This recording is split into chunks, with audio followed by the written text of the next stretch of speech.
Clearly SVA and PSL are both languages which are different, therefore you might wonder what is the purpose of this video. Well, this is to show really that the intent of SVA and PSL is exactly the same, to describe properties that EDA tools can check whether they pass or fail. But this is aimed at talking about things which you can describe in SVA but can't do easily the equivalent thing in PSL and vice versa. So this is not a judgment on which one is best. This is just showing you if you have some existing SVA code, it's going to be hard to automate converting it to PSL, for example, i.e. it's not trivial to understand the property and translate it into something which can be expressed using PSL syntax, and the same would apply going from PSL to SVA. There is another video, just to make you aware, which describes how similar they are. That video, if you search the Cadence support site, on the title of the video is this: in 10 minutes, learn SVA if you know PSL, and learn PSL if you know SVA. So you may choose to do that first or wait until you've seen this. There are quite a lot of ways in SVA of describing procedural assertions, i.e. ones which are not concurrent.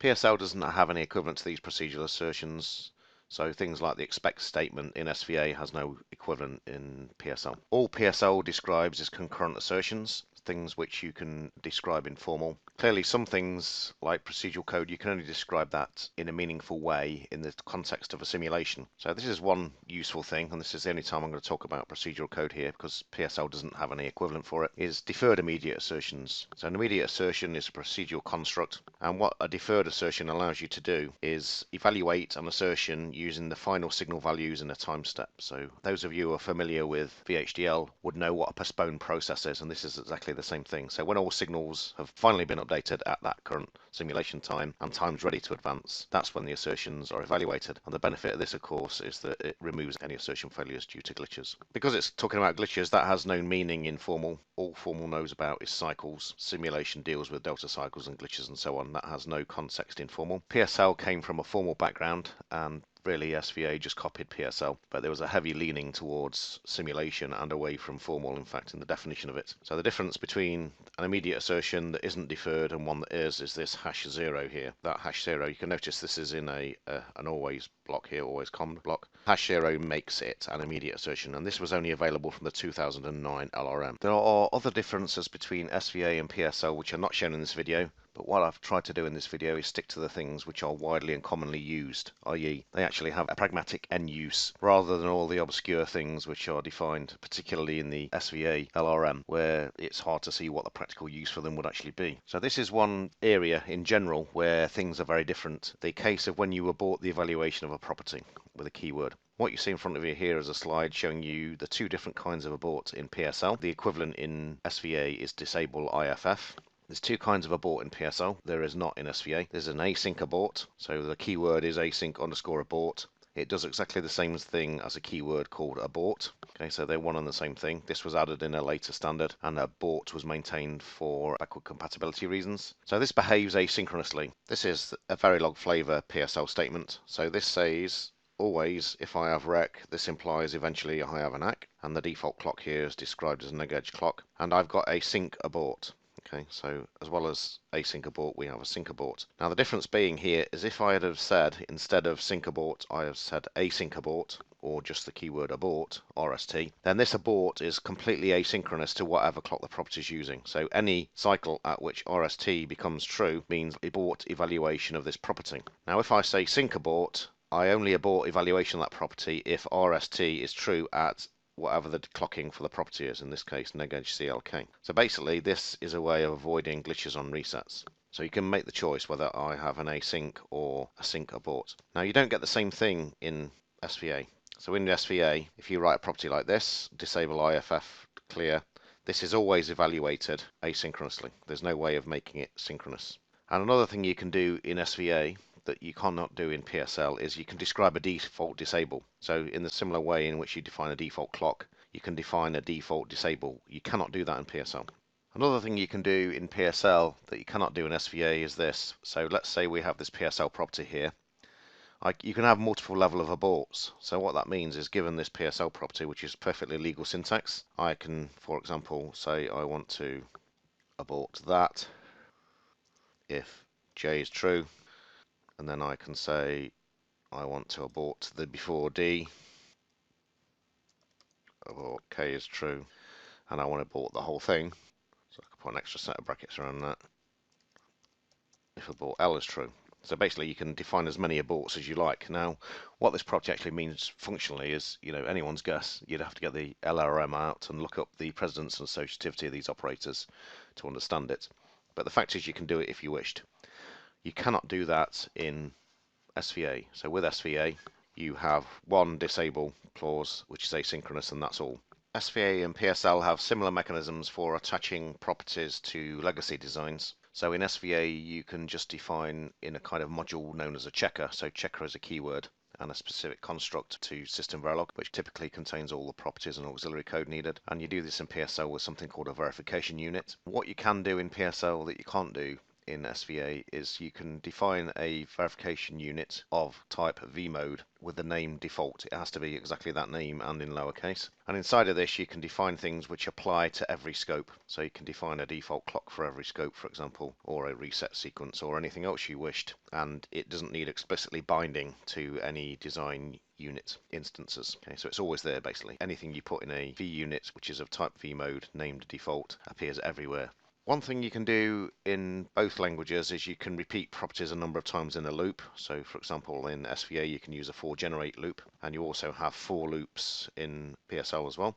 So you can basically do the same thing, but the reason I mention this one here is this for all. What this does is it obviously iterates around with a loop iterator I in the range 0 to 7, and on each iteration it defines this property which uses that loop index. The reason I mention this is because this actually creates only one single property. So although you're iterating around this loop 8 times, you are not creating 8 properties, which you will be doing with a generate loop in System Verilog, for example, or with a for loop, not a for all loop, but a for loop in PSL. So if you have something that says for all I in 0 to 7, if this property failed, you'd see only one property fail, then you'd have to go and work out for which values of I does it fail with. There's no equivalent of that in SVA. One area that's often confusing as well is when you describe a property like this. You're probably familiar with this property here.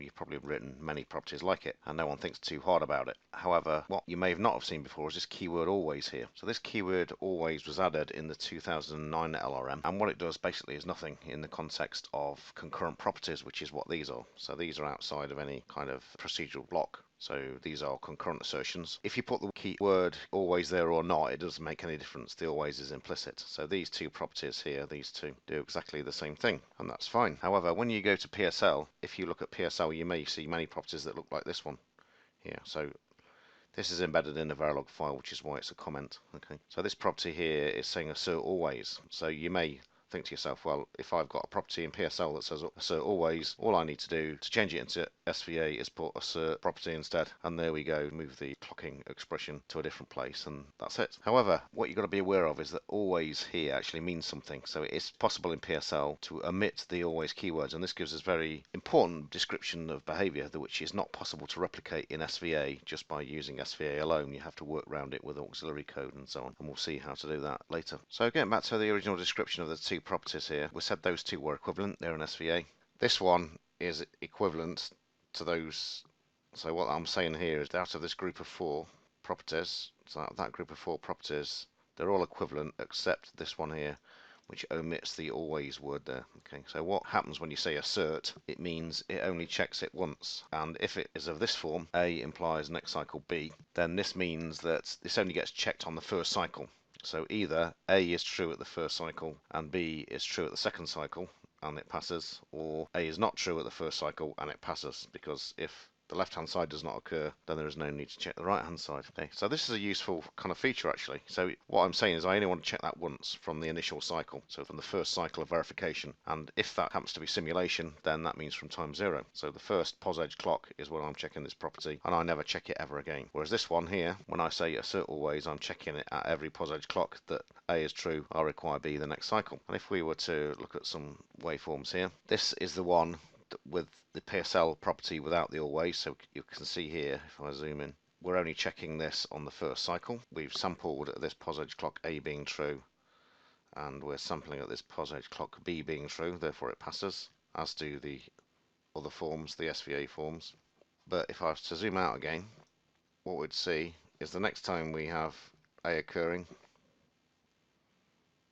here without a B, this PSL, this one here, so if I was to, since the source browser, that one, So what we're seeing here is this one, this PSL assert, the one without the always is not getting checked again, which is, so we're not going to see a failure for it here, and we're not going to see a pass for it here, just as expected. What a lot of people misunderstand also is that if you have a property like this, this only gets checked in the very first cycle. So either A is true or it's not true, and we've described the circumstances of whether it passes or fails depends upon what value A has and what value B would have in the next cycle. But if we do something like this instead, so SVA also has an until keyword which does exactly the same as it does in PSL, and this until keyword was introduced in the 2009 LRM into System Verilog. So personally I don't like these things because you have to remember what until means. There are different forms of it, like until with. So what we're saying here is we're checking that we should observe not C until D occurs. And as we said before, this property here, this one, I've got selected now, would be equivalent to the one in PSL that says assert always, being as we're using the same operators and the same signal names and so on. But this one will not be the same. We've missed off the always keyword deliberately because we only want to check this once. So what we're saying here is from the very first cycle of verification, whether that be formal or simulation, not C should be true until I observe a D, and thereafter I don't care what it's doing. Whereas if I say always, I'm saying I always care what this thing is doing. So what effect that has, if we were to look at a simulation trace, is, so we can see here the SVA assert.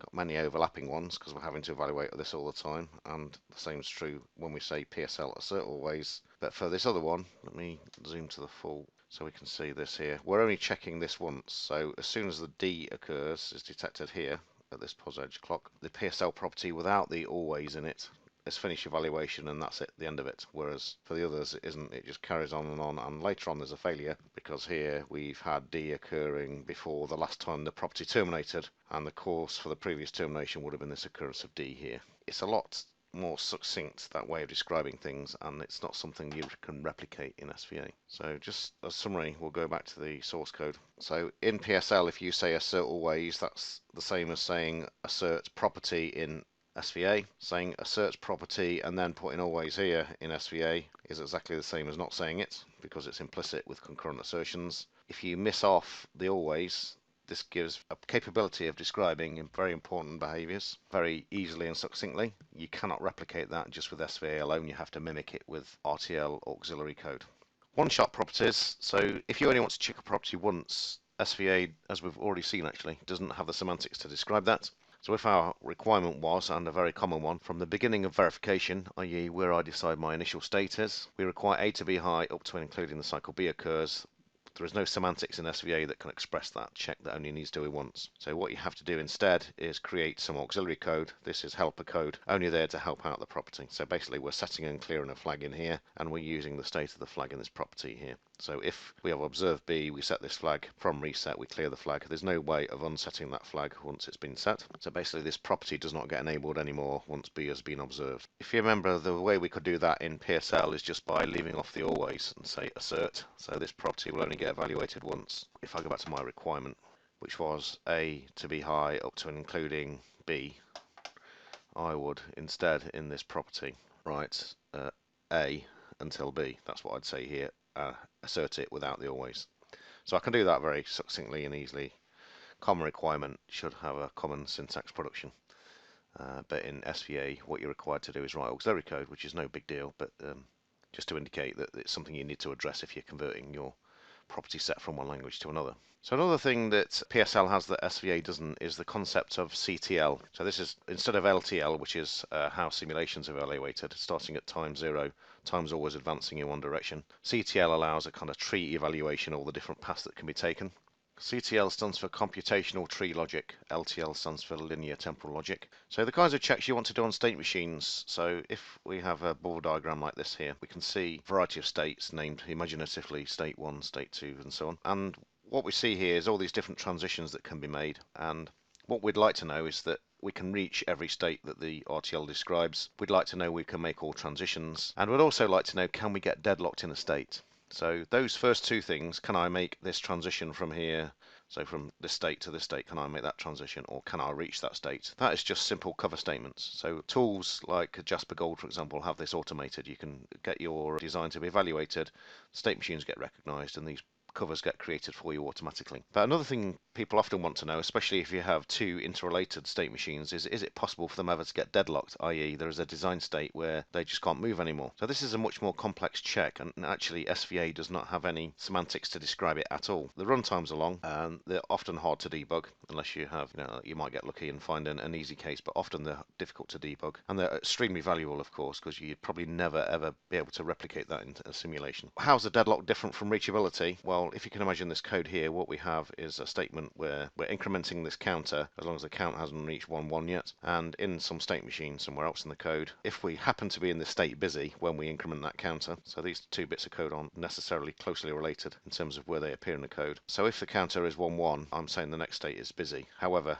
if the counter gets to 1-1, it can never be anything else until we reset. So we're stuck in this state busy here. So it may be possible to reach busy state when the counter is less than 1-1 and then leave it again by going to state idle, for example. But there is a design state which exists, i.e. if we enter this state when the counter is 1-1, then we can't leave again. Okay, so that's what a deadlock, that's the difference between something being reachable and something being deadlocked. And SVA has no semantics for it. If you're to look in the PSL 1850 LRM, OBE, optional branching extensions, these describe a series of operators which allow you to describe things in CTL. I've never seen a commercial tool actually support writing these operators directly, although Jasper has built into it a feature which allows you to check for FSM deadlock and live lock, and this is hidden from you essentially. These are automatically created checks. So the kind of thing you would write, in our case we had for the state machine in the slide, if we want to check we never get locked in this state busy, the way in which we will write that in CTL will be something like this. For all paths globally, there exists your future state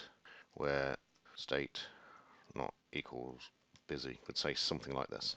Okay, so we're concatenating two different operators here to do that FSM deadlock check. So you can't directly write this stuff in. This is what happens under the hood with these automated checks. You cannot express them with the SVA semantics because they only deal with LTL. In fact, LTL only appeared in the PSL LRM, or Sugar as it used to be called, in 2001 or so it's fairly recent. There are various differences in the clocking between SVA and PSL that I will describe in another video. However, one important thing for the time being is that if you've got these assertions here, so we can see here we have some SVA assertions, two SVA assertions, two PSL assertions. Now, if I were to do this, delete the clocks from the PSL assertion, this is still valid syntax, and you might wonder what happens then to the, if I say next cycle, what happens? I've got an implication next. What does that mean? Well, in PSL, what it means is the tool can decide, and you may think, well, why would I want that? Well, actually, it's very useful in formal. So when I'm writing this property, I'm writing it without having to know what the context of next cycle means, and I can decide that later on in the tool. However, with SVA, if I were to do the same thing here, so if I do that, and you can also see there's no default clock. So that means these two SVA properties have no clock defined for them, and that's actually illegal. That will result in a compiler error in the tool, or it should do, if the LRM is followed, because there is no context for the clock. Now, there is a mechanism in SVA called $global clock, but that's not as useful as how it works in PSL, because you need to know up front that you're going to use $global clock, because literally you need to type $global clock in your properties. Okay, but I'll talk about that in another video. Do a search for PSL and SVA and for more clocking, and you'll find a video talking about that. So just to recap then, in PSL you do not need to have a clock. You can define it in the tool. In SVA it's a requirement of the language reference manual that you always have a clock, and that either comes from an explicit clock defining the property, as I had a moment ago. So if I was to undo this like that, or I have a default clocking statement. Default clocking only applies to the scope in which you define it. It does not apply to your whole design. And a final important thing that may catch you out is the restrict keyword. So the restrict keyword exists both in PSL and SVA, but they do very different things.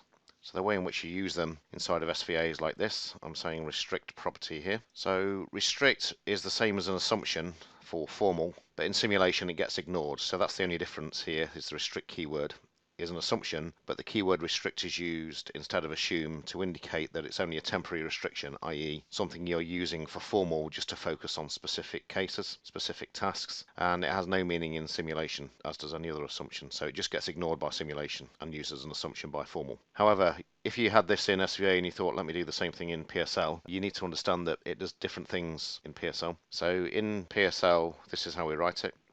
So this is the use of restrict, and you notice the thing we specify here is not a property, it's a sequence. So I've got restrict and assume both on a sequence, and the difference between the two, so there is a difference in PSL, is that for the assumption, then obviously it requires A to be high in the first cycle, B high in the second, and C high in the third. Notice we haven't said assume always. And after that, we're not saying anything about what A, B, and C is doing. So a counterexample, if there was one, a valid counterexample includes A being true in the first, B high in the second, C high in the third cycle, and the counterexample could be any number of cycles long. Whereas with restrict, what we're saying is that valid counterexamples must match this sequence as well. So if there was a counterexample which was longer than 3 cycles, we wouldn't see it. And any counterexample would require that A is high in the first, B is high in the second, C is high in the third. So they do very different things. It's kind of quite difficult to understand the difference between these two. They only have a meaning in formal. But again, just don't try and use the PSL restrict keyword in SVA and think that it will do the same thing, because it does not.